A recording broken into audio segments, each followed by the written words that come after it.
नमस्कार मित्रांनो, तुमचं स्वागत आहे आपल्या कन्सेप्च्युअल आयुर्वेदा या चॅनलमध्ये.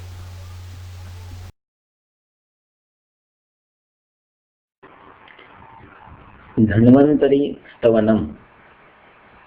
शङ्खं चक्रं जलौकान्दधरं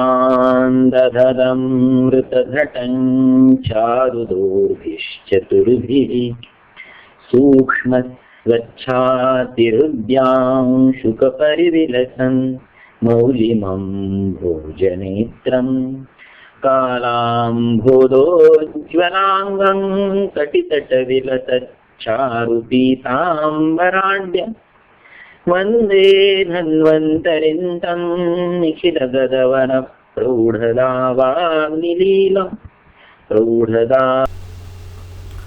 आज आपण मलावष्टंभ, अजीर्ण, अनाह, अदमान, आटो हे व्याधी पाहणार आहोत.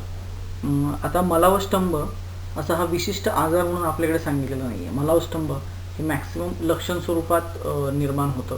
त्याच्यानंतर अजीर्ण, अनाह, अदमान आणि आटो ह्या ज्या टर्म्स आहेत याच्यामध्ये थोडंसं कन्फ्युजन असतं की एक्झॅक्टली अनाह कशाला म्हणायचं, एक्झॅक्टली अदमान कशाला म्हणायचं. आणि मलावष्टंभ, अजीर्ण आणि अनाह, अदमान याच्यामध्ये एक परस्पर रिलेशन असतं. दोषानुसार ते विशिष्ट संबंध असतो सगळ्यांमध्ये. तो आपण आज पाहणार आहोत. याच्या आधी कन्सेप्ट पाहण्याच्या आधी याच्या डेफिनेशन ज्या आहेत त्या आपण एकदा ओव्हरलुक करून घेऊया. अनाह, अदमान, आटोप आणि मलावष्टंभ यांचे डेफिनेशन आपण पाहूया. अनाहाची व्याख्या सांगताना मधुकोशकारांनी सांगितली, आ समंतात नेयते बाध्यते अवरुद्धते वा मलस्य वायुष्य मार्गो यस्मिन रोगा सहा अनाह. आता याच्यामध्ये मलाचा आणि वायूचा ह्या दोघांचाही अवरोध होतं असं अनामध्ये सांगितलंय. म्हणजे मल आणि वायू ह्या दोघांनाही बाहेर पडणं शक्य होत नाही, तो रोग जो आहे तो अनाह रोग आहे. ठीक आहे. त्याच्यानंतर अदमानामध्ये सांगताना काय सांगितलं, वायूना कुपितेन नाभेर अध सशूलम. बरोबर, म्हणजे ज्या व्याधीमध्ये वायूच्या प्रकोपामुळे नाभीच्या अधोभागामध्ये शूल निर्माण होतो त्याला म्हणायचं अदमान. त्याच्यानंतर आटोप, आटोपम इति उग्ररुजम आदमातम उदरम वृषम. म्हणजे आदमानानंतर वायूचा अवरोध जास्त निर्माण झाला की त्याच्यामध्ये काय होणार आहे, रुजा जे आहे, शूल जो आहे हा आदमानापेक्षा जास्त निर्माण होणार आहे किंवा सिव्हिअर पेन असणार आहे त्याच्यामध्ये, त्याला काय म्हणायचं, आटोप म्हणायचं. आता मलावष्टंभाची ॲज डेफिनेशन कुठेच अशी ग्रंथकारांनी दिलेली नाही आहे. आपण आपल्या कन्सिडरेशनसाठी असं म्हणू शकतो की मलावष्टंभ म्हणजे मलप्रवृत्ती आहे ती नॉर्मल होत नाही. मलप्रवृत्ती नॉर्मल होत नाही म्हणजे एकतर मलाची प्रवृत्ती होऊ शकत नाही किंवा मलाची प्रवृत्ती अतिकष्टाने होते. ह्या दोन्ही पद्धतीमध्ये आपण मलावष्टंभाचा समावेश करू शकतो. मॉडर्न सायन्सची थोडी जर हेल्प घेतली तर थोडंसं हे समजण्यासारखं आहे. मॉडर्न सायन्समध्ये कॉन्स्टिपेशन जे आहे हे दोन पद्धतीचं असतं. एक आहे ते पार्शल कॉन्स्टिपेशन आहे आणि दुसरं जे आहे ते ॲब्सोल्यूट कॉन्स्टिपेशन आहे. पार्शल कॉन्स्टिपेशन जो पहिला प्रकार आहे त्याच्यामध्ये स्टूल पास होत नाही, फक्त गॅसेस पास होतात. आणि जे ॲब्सोल्यूट कॉन्स्टिपेशन आहे त्याच्यामध्ये स्टूलही पास होत नाही आणि गॅसेसही पास होत नाही. ते झालं ॲब्सोल्यूट कॉन्स्टिपेशन. आता आपल्याकडे जो अनाह सांगितलेला आहे त्याच्यामध्ये दोन्ही गोष्टी आहेत. मलाचा सुद्धा अवरोध आहे आणि वायूचा सुद्धा अवरोध आहे. ही गोष्ट आपल्याकडे कुठे जाणार आहे, ॲब्सोल्यूट कॉन्स्टिपेशनमध्ये जाणार आहे. त्याच्यानंतर आदमानामध्ये फक्त काय सांगितलं आहे, वायूचा प्रकोप होतो आणि वायूचा प्रकोप झाल्यामुळे नाभीच्या अधोपाठमध्ये, नाभीच्या खालच्या पार्टमध्ये शूल निर्माण होतो, त्याला फक्त अनाह म्हणायचं. आणि हाच शूल जर वाढत गेला आणि त्याच्यामध्ये जर आवाज यायला सुरुवात झाली तर त्याला काय म्हणायचं, आटोप म्हणायचं. हे झाले कॉमन यांचे डेफिनेशन. आता ज्यावेळेस आपण आहार पचन प्रक्रिया बघणार आहे, त्याच्यानंतर आपण जे आहार सेवन करणार आहे त्याच्या गुणांनुसार वाताचा, पित्ताचा, कफाचा प्रकोप होणार आहे. आणि प्रत्येक गोष्ट जी आहे ही दोषानुसार बदलणार आहे. म्हणजे कफाचा प्रकोप असताना मलावष्टंभ कशा पद्धतीने होतं, पित्ताचा प्रकोप असताना मलावष्टंभ कशा पद्धतीने होतं, वाताचा प्रकोप असताना मलावष्टंभ कशा पद्धतीने होतं, आणि त्याच्यानंतर बाकी हे अनाह, आदमान, आटोप हे कसे निर्माण होतात हे आपण आता पुढे चार्ट वाईज पाहूया. म्हणजे तुम्हाला याच्यामधला एक्झॅक्टली अर्थ समजेल. आता ह्या स्लाइडमध्ये फक्त एवढं लक्षात ठेवा की अनाह जे आहे याच्यामध्ये मलाचा आणि वायूचा हे दोघांचाही अवरोध आहे. आदमान जे आहे याच्यामध्ये वायूच्या प्रकोपामुळे नाभीच्या अधोभागामध्ये शूल आहे आणि आटोप जो आहे हा आदमानापेक्षा सिव्हिअर आहे, त्याच्यामध्ये शूल जो आहे तो उग्र प्रमाणात आहे, त्याला म्हणायचं आटोप. आता पुढे आपण चार्ट फॉर्ममध्ये ह्या सर्व संप्राप्ती दोषानुसार कशा घडतात त्या पाहूया. तीनही दोषांच्या वेगवेगळ्या अवस्थानुसार, वेगवेगळ्या अवस्था असं म्हणण्यापेक्षा वेगवेगळ्या गुणांच्या आधिक्यानुसार प्रकोप होत असतो. आता इथे हेतू सेवन जे आहेत हे कफ प्रकोप, पित्त प्रकोप आणि वात प्रकोपक आहार विहार असे आहेत. ज्यावेळेस कफाचा प्रकोप व्हायचा आहे त्यावेळेस स्निग्धादी गुण आहेत. ज्यावेळेस पित्ताचा प्रकोप व्हायचा आहे त्यावेळेस विस्त्रता आणि सरता या दोन गुणांची इन्व्हॉल्वमेंट आहे. आणि ज्यावेळेस वाताचा प्रकोप व्हायचा आहे त्यावेळेस वृक्ष गुणाची इन्व्हॉल्वमेंट जास्त आहे. आता बघा, ज्यावेळेस स्निग्धादी गुणात्मक आहार आपण सेवन करणार आहे त्यावेळेस ऑब्व्हियसली काय होणार आहे, हे स्निग्ध गुण जे आहेत हे कफाच्या जवळ असतात किंवा कफाच्या गुणधर्माच्या अंतर्गत आहेत, म्हणून कफाचा प्रकोप होणार आहे. ज्यावेळेस पित्ताचा प्रकोप होणार आहे त्यावेळेस विस्त्रता आणि सरता ह्या दोन गुणांचा आपण इथे जास्त विचार करणार आहे. याच्यामागे कारण असं आहे की विस्त्रता ही जी आहे ही पित्तामध्ये पण असते, रक्तामध्ये पण असते आणि विस्त्र हा गंध पण आहे. म्हणजे याच्यामध्ये गंध आहे म्हणून याच्यामध्ये पार्थिव तत्व आहे. आणि सरताची आहे ही द्रवतेच्या थोडीशी अलीकडची असते. म्हणजे ज्यावेळेस पित्तामध्ये विस्त्रता वाढणार आहे त्यावेळेस काय होणार आहे, सरता कमी होणार आहे. मग इथे विस्त्रता वाढते आणि सरता कमी होते असं लक्षात ठेवा. आणि त्याच पद्धतीने वाताचा जो प्रकोप आहे हा फक्त वृक्ष गुणाने होणार आहे, याच्यामध्ये शीत गुणाचा एवढा संबंध नाही आहे. ठीक आहे. मग ज्यावेळेस आपण स्निग्धादी आहार सेवन करणार आहे किंवा आपण ज्यावेळेस कफ प्रकोपाक आहार विहार सेवन करणार आहे त्याच्यानंतर पहिल्या अवस्थेमध्ये ऑब्व्हियसली काय होतं, कफामध्ये असणारे स्निग्ध गुण तुमच्या शरीरामध्ये असणाऱ्या कफाचे स्निग्ध गुणही त्याच्यामध्ये मिक्स होतात आणि असे गुण मिक्स झाल्यानंतर दुसऱ्या अवस्थेमध्ये पाचक पित्ताची पाचन करण्याची शक्ती कमी होते. हे आपण आमाची कन्सेप्ट ज्यावेळेस आपण पाहत होतो त्यावेळेस पाहिलं हे कशा पद्धतीने होतं. आता पाचक पित्ताची पाचन करण्याची शक्ती हा सस्निग्ध गुण पित्ताचा डिस्टर्ब झाल्यामुळे दुसऱ्या अवस्थेमध्ये होणार आहे. याचा अर्थ काय झाला, तिथे पित्ताचाही प्रकोप झाला पण पित्ताचा प्रकोप जो आहे हा सस्निग्ध गुण वाढल्यामुळे आहे. कारण काय, वरती प्रथम अवस्थेमध्ये स्निग्धादी गुण अतिरिक्त प्रमाणात आहे. मग जसं पित्ताचा सस्निग्ध गुण वाढतो तशी पित्ताची पाचन करण्याची शक्ती म्हणजेच पित्ताच्या आश्रित असणारे उष्ण तीक्ष्ण गुण आहे यांची थोडीशी शक्ती कमी होते. याचाच अर्थ काय झाला, तिथे अग्निमांद्य निर्माण झालं. बरोबर. ही झाली द्वितीय अवस्थेपर्यंत कफाच्या प्रकोपामध्ये अवस्था. त्याच्यानंतर सेम जे आहे हे पित्तामध्ये पण होतं. ज्यावेळेस पित्त प्रकोपक आहार विहार सेवन केलेला असेल असा आहार विहार की जो पित्ताचा प्रकोप हा विस्त्र गुणाने वाढवेल आणि सरगुणाने वाढवेल. बरोबर. सरगुणाने कमी करेल वाढणारपेक्षा, कारण विस्त्रता वाढल्यानंतर सरता आणि द्रवता कमी होते. आता याचं एक्झाम्पल घेताना असं लक्षात ठेवा की ह्या दोन गोष्टींनी सुद्धा म्हणजे विस्त्रता वाढली तरीसुद्धा आणि सरता कमी झाली तरीसुद्धा, किंवा दुसरं एक्झाम्पल असं आहे की द्रवता वाढली तरीसुद्धा काय होणार आहे, उष्ण तीक्ष्णत्व कमी होतं. म्हणजे पित्ताचे जे सर्वांगीण गुण आहेत पित्तम सस्नेह तीक्ष्ण उष्ण विस्त्र सरम द्रवम ह्या गुणांमध्ये उष्ण तीक्ष्णता कमी होण्यासाठी बाकीच्या गोष्टी थोड्याशा डिस्टर्ब होणं गरजेचं असतं. किंवा त्या बाकीच्या गोष्टी डिस्टर्ब झाल्या उष्ण तीक्ष्णता सोडून की पित्ताचं उष्ण तीक्ष्णत्व डिस्टर्ब होणार आहे. याचाच अर्थ काय होणार आहे, त्याची पाचन करण्याची शक्ती जी आहे ना ही कमी होणार आहे. आणि पाचन करण्याची शक्ती कमी झाली याचाच अर्थ काय झाला, तिथे अग्निमांद्य निर्माण झाला. मग ज्यावेळेस कफ प्रकोपक आहार विहार स्निग्धादी गुणाचा असेल त्यावेळेस दुसऱ्या अवस्थेमध्ये काय होणार आहे, अग्निमांद्य निर्माण होणार आहे. म्हणजेच पाचक पित्ताची शक्ती कमी होणार आहे. पित्ताचं सुद्धा सेम आहे. ज्यावेळेस विस्त्रता आणि सरता याच्यामध्ये डिस्टर्बन्स येईल, विस्त्रगुण वाढेल. विस्त्रगुण काय करतो, पार्थिव धर्मात्मक आहे आणि सरगुण जो आहे हा द्रव धर्मात्मक आहे, तो कमी होतो. इथे अपोजिट आम्लपित्ताचं जर एक्झाम्पल घेतलं तर आम्लपित्तामध्ये द्रवत्व वाढतं, त्याच्यामुळे येणारं अग्निमांद्य वेगळं आहे. आणि या कंडिशनमध्ये पित्ताची विस्त्रता वाढल्यामुळे येणारं अग्निमांद्य वेगळं आहे. पण दोन्हीकडे अग्निमांद्य येतं. याचाच अर्थ काय, पाचक पित्ताची पाचन करण्याची शक्ती कमी होते.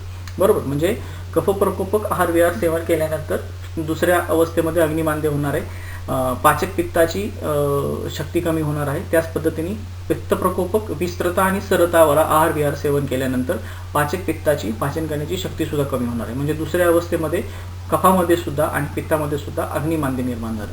वातामध्ये थोडंसं वेगळं होतं. वातामध्ये कसं आहे, ज्यावेळेस आपण वृक्ष आहार विहार सेवन करणार आहे त्यावेळेस पहिल्या अवस्थेमध्ये स्निग्धता आणि वृक्षता आहे, ज्याच्यामध्ये जो तुल्यबळ असेल तो दुसऱ्या अवस्थेमध्ये येईल. आणि इथे पित्ताची डायरेक्ट इन्व्हॉल्वमेंट होत नाही. इथे काय होतं, पाचन गुण जो आहे हा पित्ताचा उष्ण तीक्ष्ण असल्यामुळे तिथे जे काही पदार्थ येतील, जे काही गुणात्मक आहार विहार येईल किंवा जे काही आहार येतील त्याचं पाचन करण्याचं काम कोणाचं आहे, पाचक पित्ताचं आहे. त्याच्यामुळे वाताच्या अवस्थेमध्ये दुसऱ्या अवस्थेमध्ये ॲक्सेस ॲबनॉर्मॅलिटी काही नाही आहे. पण कफाच्या आणि पित्ताच्या अवस्थेचा जर विचार केला किंवा कफ प्रकोपाचा आणि पित्त प्रकोपाचा जर विचार केला तर दुसऱ्या अवस्थेमध्ये सगळ्यात सुरुवातीला आपल्याला काय सापडलं, अग्निमांद्य सापडलं.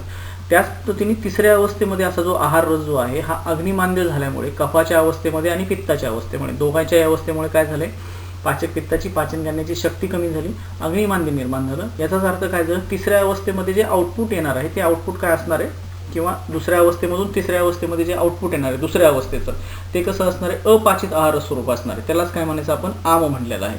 आता आम निर्मिती झाली याचाच अर्थ काय झालं, तिथं अजीर्ण झालं. बरोबर, म्हणजे पाचन करण्यासाठी पाचक पित्ताची शक्ती कमी झाली याचाच अर्थ काय झालं, तिथे आमाची निर्मिती झाली. याचाच अर्थ काय झालं, तिसऱ्या अवस्थेमध्ये तिथे अजीर्ण निर्माण झालं. बघा पॅटर्न कसा आहे, कफामध्ये आणि पित्तामध्ये दोघांमध्येही दुसऱ्या अवस्थेमध्ये अग्निमांद्य निर्माण होतं. याचाच अर्थ काय, पाचक पित्ताची शक्ती कमी होते. तिसऱ्या अवस्थेमध्ये ते येईपर्यंत, तिसरी अवस्था म्हणजे आहार पचनाच्या अवस्था, याच्याबद्दल आपण बोलतोय, लक्षात ठेवा. तिसऱ्या अवस्थेमध्ये अजीर्ण निर्माण होणार आहे. तसं वातामध्ये काय होतं, ज्यावेळेस वरून आपण वृक्ष आहार विहार सेवन करत आहे त्याचं पाचन झालं आणि ज्यावेळेस तिथे वृक्षत्व वाढणार आहे, कारण पक्वाशयामध्ये ह्या सगळ्या गोष्टी होतात तिसऱ्या अवस्थेत, तिथे वाताचं स्थान आहे. त्याच्यामुळे काय झालं, तिथे वृक्षगुणाची वृद्धी झाली आणि वृक्षगुण हा काय करतो, शोषणाचं काम करतो. मग शोषणाचं काम केल्यानंतर काय होणार आहे, तिसऱ्या अवस्थेमध्ये ज्यावेळेस सारकिट्ट विभाजन होईल आणि सारकिट्ट विभाजन झाल्यानंतर मलप्रवृत्ती ज्यावेळेस होणार आहे त्यावेळेस ती कशी होणार आहे, शुष्क होणार आहे. कारण काय केलं, वाताच्या वृक्षगुणाने तिथे शोषणाचं काम केलं आणि जेवढं काही जलमहाभूत किंवा जेवढं काही वॉटर कंटेंट होतं तेवढं सगळं काय केलं, शोषून घेतलं गेलं. बरोबर. आता लक्षात घ्या, तिघांचं कंपॅरिझन जर आपण केलं तर कफाची अवस्था, पित्ताची अवस्था आणि वाताची अवस्था ह्या तिघांमध्ये काय डिफरन्स आला की कफाच्या स्निग्धादी गुण डिस्टर्ब झाल्यामुळे दुसऱ्या अवस्थेमध्ये अग्निमांद्य निर्माण झालं. त्याच पद्धतीने तिसऱ्या अवस्थेमध्ये अजीर्ण निर्माण झालं. पित्ताची अवस्था डिस्टर्ब झाल्यानंतर, विस्त्रता आणि सरता डिस्टर्ब झाल्यानंतर दुसऱ्या अवस्थेमध्ये पुन्हा अग्निमांद्य निर्माण झालं आणि तिसऱ्या अवस्थेमध्ये अजीर्ण निर्माण झालं. वाताच्या अवस्थेमध्ये काय झालं, वातप्रकोपक वृक्ष आहार विहार सेवन केल्यामुळे डायरेक्ट तिसऱ्या अवस्थेमध्ये त्याचा इम्पॅक्ट पडला, कारण वाताचं जे स्थान आहे ते पक्वाशय आहे आणि तिसरी अवस्था जी आहे आहार पचनाची ती पक्वाशयामध्ये होते. मग तिथे वृक्षत्व वाढलं आणि तिथे काय झालं, मलप्रवृत्ती ही शुष्क पद्धतीची आली. मग ह्या तीन गोष्टी आपल्याला आयडेंटिफाय करून ठेवल्या आपण की कफाचा प्रकोप झाल्यानंतर तिसऱ्या अवस्थेमध्ये अजीर्ण आणि पित्ताचा प्रकोप झाल्यानंतर तिसऱ्या अवस्थेमध्ये अजीर्ण आणि वाताचा प्रकोप झाल्यानंतर तिसऱ्या अवस्थेमध्ये किंवा तिसऱ्या अवस्थापाकामध्ये मलप्रवृत्ती ही शुष्क प्रमाणात शुष्क झाली. आता इथेपर्यंत आपलं क्लिअर झालं की स्निग्धादी गुणामुळे कफाचा प्रकोप झाला तर दुसऱ्या अवस्थेमध्ये अग्निमांद्य निर्माण होतं आणि त्याच्यामुळे तिसऱ्या अवस्थेमध्ये अजीर्ण निर्माण होतं आणि आमाची निर्मिती होते. त्याच पद्धतीने पित्ताचा जर विस्त्रगुणाने प्रकोप झाला तर दुसऱ्या अवस्थेमध्ये उष्ण तीक्ष्णत्व कमी होतं, याचाच अर्थ अग्निमांद्य निर्माण होतं आणि तिसऱ्या अवस्थेमध्ये अजीर्ण होतं आणि त्याच्यामुळे आमाची निर्मिती होते. आणि वाताच्या बाबतीत वाताचा वृक्षादी गुणामुळे प्रकोप झाला तर तिसऱ्या अवस्थेमध्ये डायरेक्ट मलाला शुष्कता निर्माण होते. ठीक आहे. आता कफाची जी अवस्था आहे त्याच्यामध्ये जे अग्निमांद्य किंवा अजीर्ण निर्माण होतं त्याला काय म्हणायचं, आमाजीर्ण म्हणायचं. आणि पित्ताची जी अवस्था आहे त्याच्यामध्ये जे अजीर्ण निर्माण होतं त्याला म्हणायचं विदग्ध अजीर्ण. ठीक आहे. आता ह्या दोघांमध्येही आमाची निर्मिती झालेली आहे आणि आमाचं सगळ्यात पहिलं जे काम आहे, स्रोतोरोध बलभ्रंश गौरव अनिल मूढता मल संग अरुची क्लमा. मल संग, मलाचा संग करणे हे आमाचं लक्षण आहे. त्याच्यामुळे इथे काय झालं, मलाचा संग झाला, त्यालाच काय म्हणायचं, मलावर स्तंभ निर्माण झाला. बरोबर. म्हणजे कफाचा पॅटर्न जर आपण बघितला, स्निग्धादी गुणाचा प्रकोप झाला, सगळ्यात सुरुवातीला अग्निमांद्य निर्माण झालं, त्याच्यानंतर अजीर्ण झालं, त्याच्यानंतर आम अजीर्ण निर्माण झालं आणि त्याच्यानंतर मलावष्टंभ निर्माण झालं. तसं सेम पित्ताचं पण आहे, अग्निमांद्य निर्माण झालं, अजीर्ण निर्माण झालं, विदग्ध अजीर्ण निर्माण झालं आणि त्याच्यानंतर मलाचा संग झाला किंवा मलावष्टंभ झालं. आता आपण जरा वाताकडे लक्ष देऊ. वाताकडे कसं झालं, आत्तापर्यंत अग्निमांद्य निर्माण झालेलं नाही आहे, आत्तापर्यंत अजीर्ण झालेलं नाही आहे. आता हे कसं होतं हे पुढे तुम्हाला हळूहळू समजेल की तिसऱ्या अवस्थेमध्ये आपण आहे आणि वृक्ष आहार विहार सेवन केल्यानंतर तिसऱ्या अवस्थेमुळे वृक्षता वाढते. वृक्षता वाढली की वृक्षता काय करते, शोषणाचं काम करते. कारण काय, शोषण हे वृक्ष आणि अशा वृक्षगुणामुळे काय होणार आहे, मलाला शुष्कता येणार आहे. मग मल जो आहे हा शुष्क स्वरूपात हार्ड होणार आहे, त्यालाच काय म्हणायचं, मलावष्टंभ म्हणायचं. मगाशी आपण ॲब्सोल्यूट कॉन्स्टिपेशन आणि पार्शियल कॉन्स्टिपेशन असं बघितलं होतं. तर हे जे आहे हे मलावष्टंभ जे आहे हे कसं आहे, पार्शियल कॉन्स्टिपेशन आहे आणि तिन्ही अवस्थेमध्ये निर्माण होणार. म्हणजे कफाच्या अवस्थेमध्ये, पित्ताच्या अवस्थेमध्ये किंवा वाताच्या ह्या इथपर्यंत अवस्थेमध्ये हे मलावष्टंभ जे होतं याच्यामध्ये फक्त काय होतं, मलप्रवृत्ती ही कष्टाने होते. त्याच्यामुळे इथपर्यंत काय झालं, पार्शियल कॉन्स्टिपेशन झालं. फक्त गुणात्मक डिफरन्स आहे. मलावष्टंभ कफामध्ये होताना अग्निमांद्यापासून अजीर्णापासून मलावष्टंभ होतं, पित्तामध्ये सुद्धा होताना अग्निमांद्यापासून अजीर्णापासून मलावष्टंभ होतं.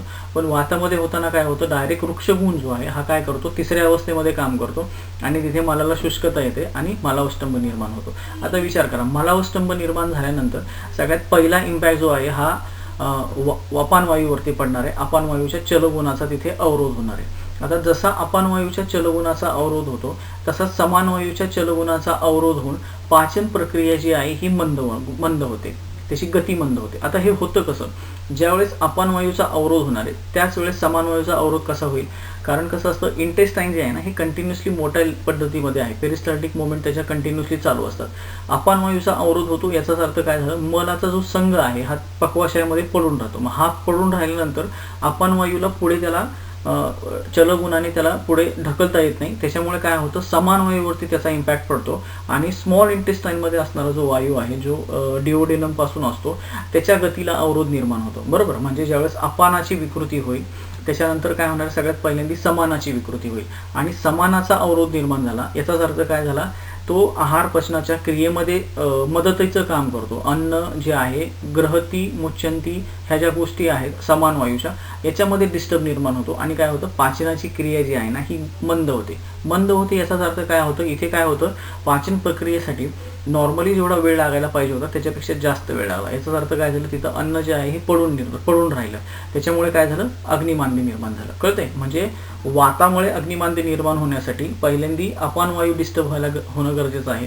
अपान वायू डिस्टर्ब झाल्यानंतर त्याचा अवरोध झाल्यानंतर समान वायू डिस्टर्ब होणं गरजेचं आहे आणि त्याच्यानंतर पाचन प्रक्रिया जी आहे ती मंद होते. ती पाचन प्रक्रियाची गती मंद झाली याचाच अर्थ काय झालं, तिथे अग्निमांद्य निर्माण झालं. याचाच अर्थ काय झालं, तिथे स्लो पाचन प्रक्रिया सुरू व्हायला लागली आणि अग्निमांद्य निर्माण झालं याचाच अर्थ काय, पाचन स्लो झालं, याचाच अर्थ ते काय झालं अजीर्ण निर्माण झालं आणि अजीर्ण निर्माण झालं ते जे आहे त्याला काय म्हणायचं, विष्टब्ध अजीर्ण झालं. आता इथपर्यंत वातामध्ये सायकल तुम्हाला समजली. जसं कफामध्ये आणि पित्तामध्ये सुरुवातीला अग्निमांद्य होतं, नंतर अजीर्ण होतं आणि इथे मलावष्टंभ होतं. पण वाताच्या ज्यावेळेस आपण विचार करणार आहे, वाताच्या वृक्षगुणामुळे सर्वात सुरुवातीला काय झालं, मलावष्टंभ निर्माण झालं आणि हे मलावष्टंभ जास्त प्रमाणात झाल्यामुळे पाचन प्रक्रिया मंद झाली. का झाली, कारण वायूचा अवरोध झाला, मेन अपान वायूचा अवरोध झाला. अपान वायूमुळे काय झालं, वरती असणाऱ्या समान वायूचा अवरोध झाला, समान वायूच्या गतीचा अवरोध झाला. याचाच अर्थ काय झालं, पाचन प्रक्रिया जी आहे ती मंद झाली. याचाच अर्थ काय झालं, अग्निमांद्य झालं आणि अजीर्ण निर्माण झालं, त्याला काय म्हणायचं, विष्टब्ध अजीर्ण निर्माण झालं. ठीक आहे, आता इथपर्यंत ठीक आहे. त्याच्या पुढे काय होतं, जर समजा अजून वृक्षता वाढत गेली आणि अजून वृक्षता वाढली की काय होणार आहे, अजून मलाला शुष्कता होणार आहे. अजून मलाला शुष्कता आली की अपान वायूचा जो अवरोध आहे तो वाढणार आहे. मग अपान वायूचा अवरोध जेवढा जास्त वाढत जाईल तसं शूल निर्माण व्हायला सुरुवात होते. आता कळतंय तुम्हाला हे कसं होतं एक्झॅक्टली, ज्यावेळेस पेरिस्टाल्टिक मुवमेंट कंटिन्युअसली चालू असतात. तुम्ही इंटेस्टाइनल ऑब्स्ट्रक्शनचं आयओचं एखादं एक्झाम्पल घ्या. ज्यावेळेस एखादा ऑब्जेक्ट किंवा मेकॅनिकल ऑब्स्ट्रक्शन एखाद्या ठिकाणी किंवा फिजिओलॉजिकल ऑब्स्ट्रक्शन एखाद्या ठिकाणी असतं त्यावेळेस वायूच्या गतीला अपोजिट करणारा एखादं बल किंवा अवरोध निर्माण झाला की काय होणार आहे, त्याची गती जी आहे, जी प्रसरण आकुंचन गती जी आहे ती डिस्टर्ब होणार आहे. त्याच्यामुळे वायू पुढेही जात नाही आणि मागेही जात नाही, मग त्यातून रिव्हर्स फिरल्यासारखा होतो आणि तिथे काय होतं, ह्या सगळ्या गोष्टींमध्ये शूल निर्माण होतो. या सगळ्या गोष्टींमध्ये काय होतं, वेदना होते. मग विष्टब्ध अजीर्ण झाल्यानंतर वाताचा प्रकोप हा आधीपेक्षा जास्त वाढला की शूल निर्माण होणार आहे. मग वायू कुपितेनं नाभेर अध शूलम अधमान. कळलं, म्हणजे प्रकोप वायूचा झाला, अपान वायूचा झाला. प्रकोप झाला इन द सेन्स वायूच्या चलगुणाला त्या ठिकाणी अवरोध निर्माण झाला. अवरोध निर्माण झाला म्हणून काय झालं, तिथे शूल निर्माण झाला आणि याला काय म्हणायचं, अधमान म्हणायचं. बरोबर, म्हणजे अधमानामध्ये पार्शियल कॉन्स्टिपेशन प्लस शूल ह्या दोन्ही गोष्टी असणार आहेत. त्याच्यानंतर सपोज अवरोध अजून झाला, म्हणजे अजून वृक्षगुण वाढला, अजून शोषणाचं काम झालं, तर शूल पण कसा वाढणार आहे. मग जसा अवरोध वाढेल तसं शूल वाढेल, जसा शूल वाढेल तसं त्याचं नाव काय होणार आहे, स आटोप अति उग्र रुजम अध्मानम उदरम वृषम. पहिल्यांदी विष्टब्ध अजीर्ण निर्माण झालं, अपान वायूचा अवरोध आधीपेक्षा जास्त वाढला, शूल निर्माण झाला, त्याला काय म्हणायचं, वायूच्या प्रकोपामुळे नाभीच्या अधोभागामध्ये शूल निर्माण झाला, त्याला अधमान म्हणायचं. त्याच्यानंतर अपान वायूचा अजून अवरोध झाला, शूलाचं जी क्वांटिटी आहे किंवा शूलाची जी सिव्हिरिटी आहे ती वाढली, त्याला काय म्हणायचं, पुन्हा आटोप म्हणायचं.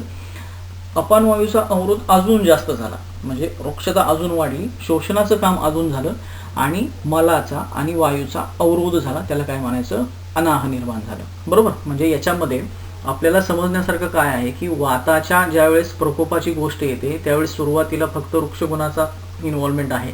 वृक्षगुणाची इन्व्हॉल्वमेंट नंतर अपान वायूचा अवरोध आहे. अपान वायूच्या अवरोधानंतर जसं जसा अवरोध सिव्हिअर होत जाईल तसं तसं आधमान, आटोप आणि अनाह हा एकत्र येत राहणार आहे.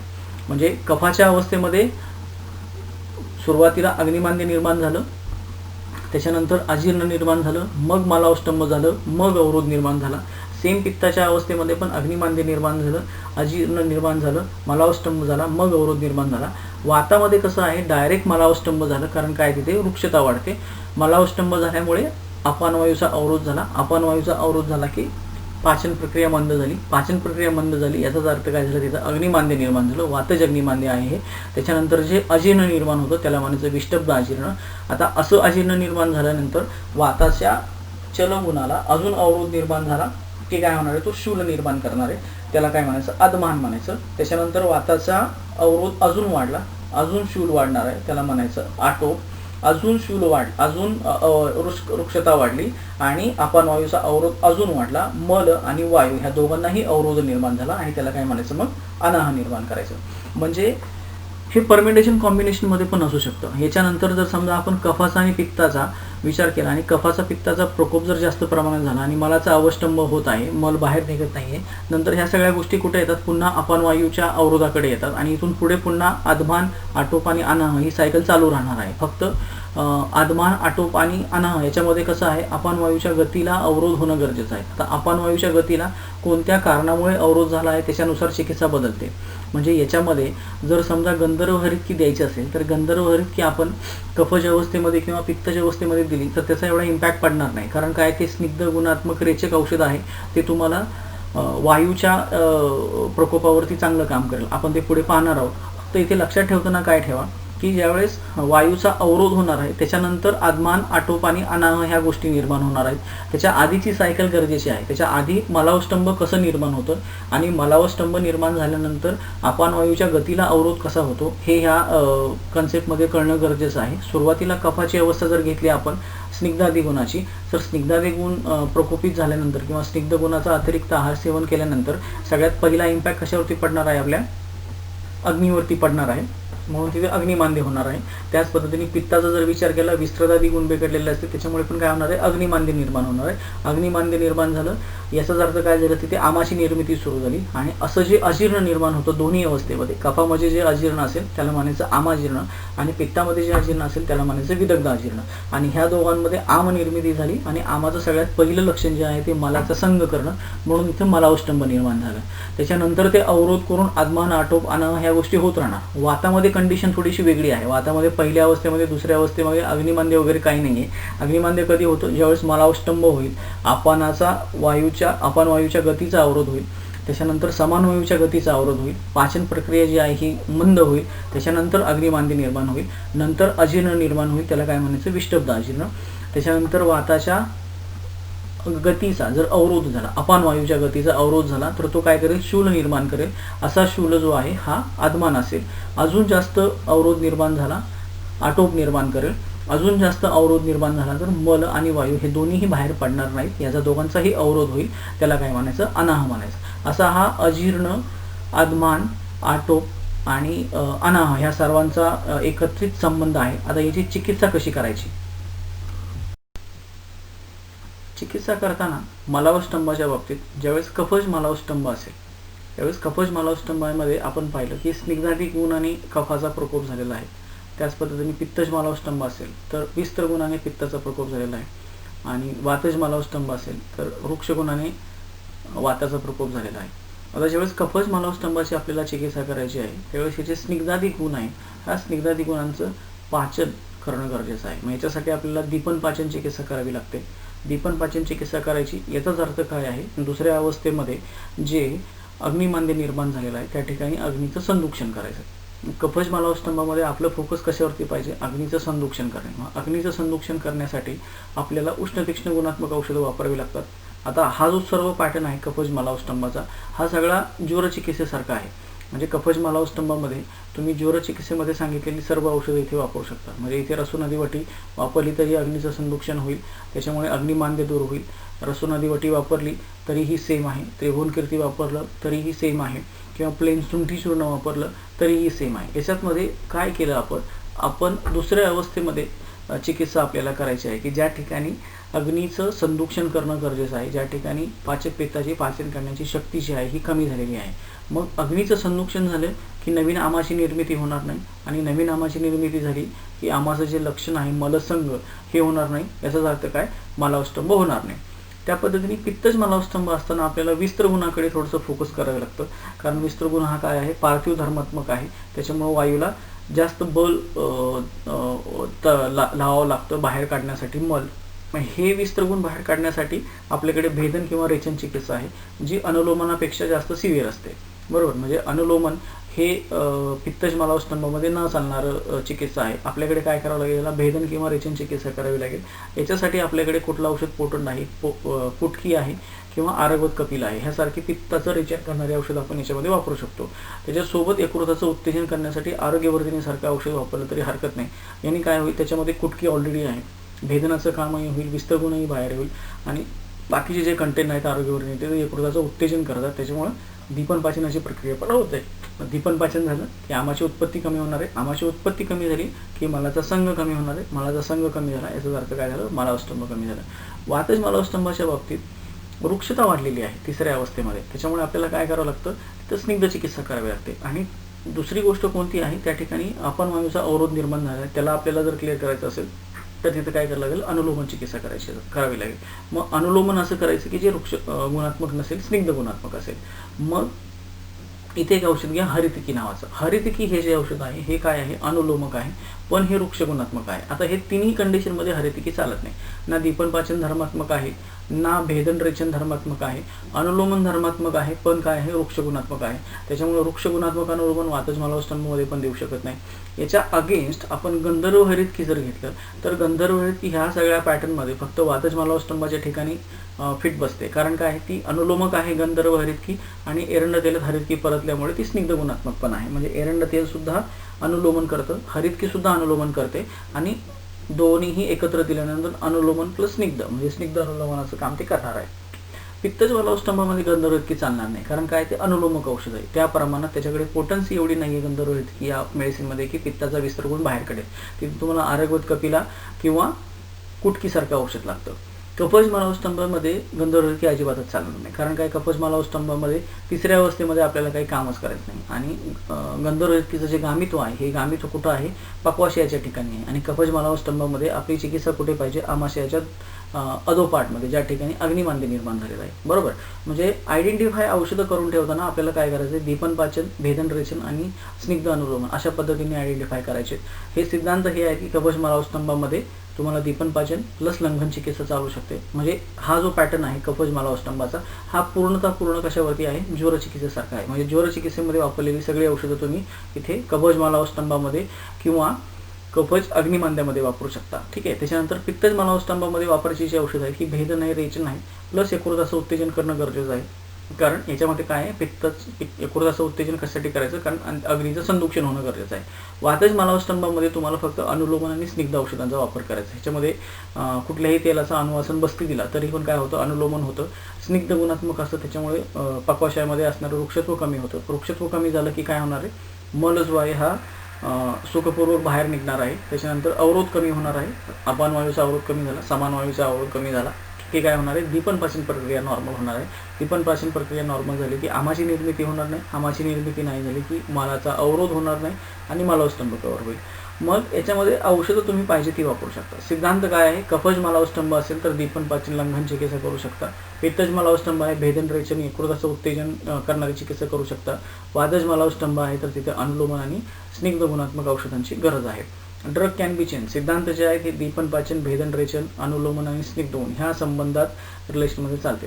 आता याच्यामध्ये अजून एक गोष्ट विचार करण्यासारखी आहे, औषधी सेवन काळ. औषधी सेवन काळ जो आहे हा आपण जनरली घेताना गंधर्व हरितकी प्रिस्क्राईब करताना आपण काय करतो, रात्री झोपताना देतो, निशाकाळी देतो. निशाकाळी औषध देणं हे जे आहे हे ऊर्ध्वचतुर्गत आजारासाठी सांगितलेलं आहे. त्यामुळे हे जे औषध आहे हे सगळे अपानकाळी जेवणाच्या अगोदर जाणं गरजेचे आहेत. दीपनपाचन औषध तुम्ही अभक्तकाळी पण देऊ शकता, जेवणानंतर पण देऊ शकता. त्याच्यानंतर भेदन औषध जे आहे हे पण तुम्ही जेवणानंतर देऊ शकता किंवा अभक्तकाळी देऊ शकता. आणि वातज मलावस्तंभासाठी आहे हे जेवणाच्या अगोदर औषध जाणं गरजेचं आहे. ते कुठला काळ आहे? अपान वायूचा काळ आहे. त्याच्यामध्ये अपानामध्ये आलेलं वृक्षत्व कमी करण्यासाठी त्या काळामध्ये औषध दिलं तर चांगला फरक पडतो. रात्री फक्त औषध दिल्यानंतर काय होतं, गंधर्वकी किंवा बाकीची रेचन औषधं जर रात्री दिली तर काय होतं, सकाळी उठल्यानंतर इंटेस्टाईनची मोटिलिटी थोडीशी वाढते आणि सकाळी ॲबडॉमिन इव्हॅक्युलेट होऊन जातं, इंटेस्टाईन पूर्ण तुमचं इव्हॅक्युलेट होऊन जातं. पण बेसिक संप्राप्ती भंग होत नाही. बेसिक संप्राप्ती भंग करायची असेल तर तुम्हाला आपलं फोकस कुठे पाहिजे? दीपनपाचन, कफज मलावस्तंभ असताना, भेदन रेचन, पित्तज मलावस्तंभ असताना आणि अनुलोमन आणि स्निग्ध अनुलोमन हे वातज मलावस्तंभ असताना. तर हे सगळं झालं मलावस्तंभाच्या बाबतीत. आता त्याच्या पुढे आदमान, आटोप आणि आनह अशा गोष्टी होतात. आता हा आदमान, आटोप, अनाह हे कशामुळे निर्माण झालेलं आहे? सगळं वाताचा अपान वायूचा जो प्रकोप झालेला आहे किंवा अपान वायूची जे गतीला अवरोध निर्माण झाला आहे त्याच्यामुळे आहे. मग अपान वायूच्या गतीला अवरोध का झालेला आहे? सगळ्यात पहिलं लक्षण आपलं कुठलं होतं? मलावस्तंभ होता आणि मलावस्तंभाच्या अगोदर काय होतं? अग्निमांद्य होतं. मग आपण ह्या गोष्टीवरती काम केल्यानंतर आपोआपच अपान वायूचा अवरोध कमी होणार आहे आणि अपान वायूचा अवरोध कमी झाला की बाकीची लक्षणं पण आपोआप कमी होणार आहेत. मग आपलं फोकस मगाशी सांगितलं, आपला फोकस कुठे पाहिजे? कफज मलावस्तंभ, दीपनपाचन, लंघन चिकित्सा, पित्तज मलावस्तंभ, भेदन, रेचन आणि यकृताचं उत्तेजन आणि वातज मलावस्तंभ जे आहे हे स्निग्ध अनुलोमन चिकित्सा. या पद्धतीने चिकित्सा मलावस्तंभामध्ये करणं गरजेचं आहे. तर अग्निमांद्य असेल, आटोप असेल, अनाह असेल याचं सगळं एक्सप्लेनेशन या बऱ्यापैकी स्लाईडमध्ये आपण पाहिलेलं आहे. बाकीचे जे अन्न व स्वतःचं जे डिसीज आहेत त्याच्यामध्ये पण अग्निमांद्य असतं, ते वेगवेगळ्या पद्धतीने असतं. आपण हे पुढं जसं जाणार आहे त्याच्यानंतर अग्निमांद्य किंवा आम्लपित्त ग्रहणी हे व्याधी आपण हळूहळू पूर्ण घेणारच आहोत.